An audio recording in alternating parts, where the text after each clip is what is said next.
Shalom, berjumpa lagi dalam program 10 menit mudah memahami pelajaran sekolah Sabat. Dan di waktu yang indah ini kita telah tiba di pelajaran yang keempat dari pelajaran sekolah Sabat kita dengan judul besar Membagikan Misi Allah. Ayat hafalannya terdapat di dalam Yohanes 13 ayat 34 sampai 35 dengan bunyi demikian. Aku memberikan perintah baru kepada kamu, yaitu supaya kamu saling mengasihi, sama seperti aku telah mengasihi kamu, demikian pula kamu harus saling mengasihi. Dengan demikian, semua orang akan tahu bahwa kamu adalah murid-muridku, yaitu jikalau kamu saling mengasihi. Pelajaran kita pekan ini, di pelajaran yang keempat tentang membagikan misi Allah, kita akan berfokus kepada kisah seorang hamba Tuhan yang bernama Abraham. Dan kisah ini kita akan fokuskan di Kejadian pasal yang ke-18 dan Kejadian pasal yang ke-19. Dari kedua pasal ini kita akan mempelajari ada beberapa sifat-sifat dari Abraham yang penting untuk kita miliki ketika kita punya tujuan untuk membagikan misi Allah, ya. Sejak awal Abraham tentu rindu untuk terlibat di dalam menjalankan misi Allah bagi umat-umatnya. Terlihat bagaimana dia merespon panggilan Allah ketika Allah berbicara kepadanya untuk keluar dari tanah kelahirannya, sampai kepada ketika dia harus berdoa untuk orang-orang di Sodom dan Gomora. Dan inilah yang akan menjadi fokus pelajaran kita pada pekan hari ini. Apa-apa saja sifat-sifat dari Abraham yang perlu kita miliki, perlu kita contohi pada zaman ini ketika kita ingin terlibat dalam membagikan misi Allah. Yang pertama ialah pelajaran hari Minggu, mempunyai keramah tamahan. Cerita bermula di dalam Kejadian pasal 18 ketika Abraham sedang duduk di pintu masuk tendanya. Saat itu cuaca sedang panas, tetapi kemudian dia melihat ada 3 orang asing dalam pandangannya yang sedang berjalan. Lalu dengan inisiatifnya, tanpa berbasa-basi ataupun mengetahui siapa kira-kira ketiga orang ini, dia mengambil inisiatif untuk mendatangi ketiga orang itu, lalu menawari mereka untuk singgah ke rumahnya. Bahkan bukan hanya singgah, ya, diberikan air untuk dicuci kakinya, lalu diberikan roti dan pelayanan-pelayanan lainnya. Abraham pada saat itu mungkin belum mengetahui, ya, siapa ketiga orang ini.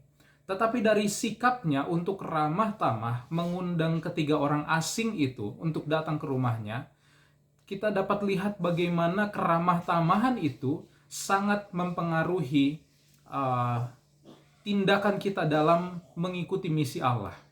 Karena banyak orang di zaman Abraham yang pada saat itu terikat dengan pemahaman-pemahaman tentang penyembahan berhala, politeisme, kekafiran, dan lain-lain. Sehingga Abraham mungkin berpikir bahwa satu-satunya cara agar dia dapat bersahabat dengan orang-orang kafir dan orang-orang penyembah berhala adalah dengan menjalankan ataupun dengan sikap ramah tamahnya. Dan ternyata singkat cerita dia mengetahui bahwa itu ketiga orang tadi adalah malaikat-malaikat Tuhan, di mana salah satunya ialah Allah itu sendiri. Bagaimana dari sikap Abraham ini memberikan contoh kepada kita bahwa untuk menjalankan misi Allah, bahkan untuk masuk ke orang-orang asing, orang-orang yang tidak kita kenal, satu sifat yang perlu kita miliki ialah dengan ramah tamah. Itu yang pertama. Lalu yang kedua apa lagi? Pelajaran hari Senin, Abraham mengasihi orang-orang yang bahkan dia tidak kenal. Kisah berlanjut ketika Allah beserta dengan 2 malaikatnya sedang berbincang dengan Abraham. Lalu Allah menyatakan bahwa Sodom dan Gomora akan dihancurkan oleh karena banyak keluh kesah orang yang bahkan sampai terdengar ke telinga Allah sendiri. Mungkin ini keluhan-keluhan ataupun doa-doa orang benar yang berada di sekitar Sodom dan Gomora, ya. yang mengeluh kepada Tuhan, Tuhan kenapa orang Sodom dan Gomora ini sangat jahat? Dan tentu kita tahu bahwa kejahatannya itu akan kita temukan di Kejadian pasal yang ke-19 di kisah Lot ketika dia berada di Sodom dan Gomora. Tetapi apa yang Abraham lakukan ketika dia mengetahui bahwa Allah ingin memusnahkan Sodom dan Gomora dengan kejahatan-kejahatannya? Di dalam Kejadian pasal yang ke-18 ayat 16 sampai 33, dia mencoba untuk bernegosiasi dengan Tuhan. Tujuannya apa bernegosiasi? Bukan untuk membiarkan dosa, tidak. Tetapi dia berusaha untuk berharap kepada Tuhan agar banyak orang tidak dibinasakan, melainkan diberikan kesempatan untuk tetap hidup supaya mereka punya kesempatan untuk bertobat. Mungkin kalau kita sebagai manusia biasa ya, salah satu kecenderungan kita ialah mengasihi orang-orang yang tentu dekat dengan kita, yang kita kenal. Rasa-rasanya agak sulit untuk mengasihi orang asing yang bahkan tidak kita kenal, tidak pernah kita temui sekalipun. Tetapi melalui karakter dari Bapak Abraham, bagaimana dia mengasihi orang-orang Sodom dan Gomora, ya, bahkan orang-orang yang tidak dia kenal sekalipun, meskipun yang dia kenal di sana hanya Lot dan keluarganya, tetapi dia tetap mengasihi mereka, berharap bahwa Tuhan, kalau seandainya ada 50 orang benar di sana, janganlah dibinasakan. Bahkan bernegosiasi berkurang terus sampai kepada 10 orang, ya. Dikatakan bahwa Abraham mendasari permohonannya pada apa yang dia tahu secara pribadi tentang kasih Allah bagi umat manusia. Dia sendiri memiliki kasih yang besar kepada orang-orang berdosa, dan dia tahu bahwa selama masih ada kehidupan, masih ada harapan bagi keselamatan. Ya, harapan Abraham saat itu satu, agar banyak orang yang boleh diselamatkan, boleh menggunakan waktunya ketika Tuhan memberikan waktu tambahan agar mereka gunakan untuk bertobat. Lalu yang ketiga, sifat yang ketiga ialah roh suka berdoa dari Abraham. Setelah dia bernegosiasi dengan Allah yang menunjukkan betapa kasihnya Abraham kepada orang-orang asing, kepada keponakannya, bahkan kepada orang-orang yang tidak dia kenal, dia berdoa bagi orang-orang yang ada di Sodom dan Gomora. Dialog antara Abraham dan Allah dikatakan adalah sebuah lambang atau sebuah perwakilan dari doa pengantaraan, seperti persis yang dilakukan oleh Yesus ketika dia mendoakan umat-umat manusia. Kenapa doa ini menjadi penting di dalam menjalankan misi bagi Allah? Yang pertama ialah karena tanpa doa pengantaraan, misi kita tidak akan berhasil.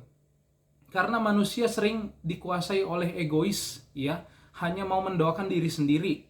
Tetapi melalui belajar doa pengantaraan, seperti yang dilakukan oleh Abraham dan Yesus, kita belajar untuk rendah hati, mendoakan orang lain. Lalu yang kedua, karena ketika kita menjalankan misi Allah, yang sebenarnya bekerja ialah Roh Kudus ataupun Roh Suci, bukan kemampuan kita. Sehingga setelah kita menyampaikan firman Tuhan, setelah kita menginjil, kita doakan orang tersebut dengan harapan Roh Kudus boleh menyempurnakan pengetahuan akan firman Tuhan dan bekerja di dalam hati orang-orang tersebut. Dan yang keempat dan yang terakhir ialah Abraham tunduk kepada kehendak Allah. Ini merupakan hal yang susah-susah gampang ya, ketika kita harus menurut kepada hal-hal yang mungkin kita rasa tidak masuk akal, seperti yang dialami oleh Abraham ketika dia dipanggil dari tanah kelahirannya menuju ke tempat yang tidak dia ketahui, tetapi dia tetap berjalan. Lalu dia juga berusaha untuk berdamai dengan pihak dari Lot, keponakannya, ketika mereka berseteru tentang tanah yang sedang mereka duduki. Dan bagaimana Abraham itu tidak berkomentar ketika Allah memusnahkan Sodom dan Gomora, karena memang sudah seperti itu perjanjiannya. Ternyata tidak ada 10 orang sekalipun di Sodom dan Gomora yang benar, sehingga itu menjadi alasan supaya Allah tidak memusnahkan Sodom dan Gomora. Ya, apa yang kita pelajari dari sini ialah terkadang sebaik apapun kita, semaksimal apapun kita bekerja, ketika kita menjalankan misi Allah, ada kemungkinan tidak semua orang bisa menerima kita ataupun menerima pekabaran Tuhan. Dan ini tidak dapat dipaksakan, sebagaimana Allah tidak pernah memaksakan manusia. Tugas kita hanyalah sesuai dengan judul besar kita pada pekan ini, ialah membagikan misi Allah. Tugas kita harus mengajak sebanyak mungkin orang untuk mengenal akan Tuhan. Mengajak sebanyak mungkin orang untuk bertobat dari kesalahan-kesalahannya. Dan setelah itu kita doakan, berharap bahwa Roh Kudus bisa memunculkan hal-hal yang baik dari diri orang tersebut, dan kemudian akan mengikuti Allah, bahkan menerima Yesus sebagai juru selamat pribadinya. Inilah kurang lebih pelajaran kita pada pelajaran yang keempat ini, mengenai membagikan misi Allah. Mari kita tiru sifat-sifat dari Abraham, di mana tadi saya ulangi, dia ramah tamah, lalu yang kedua dia mengasihi, yang ketiga dia suka berdoa, dan yang keempat dia tunduk kepada kehendak Allah. Agar kita menjadi umat-umat Tuhan yang militan, yang setia untuk menjalankan misi Allah, sama seperti yang dilakukan oleh Abraham ketika dia membagikan misi Allah kepada banyak orang. Tuhan Yesus memberkati kita semua.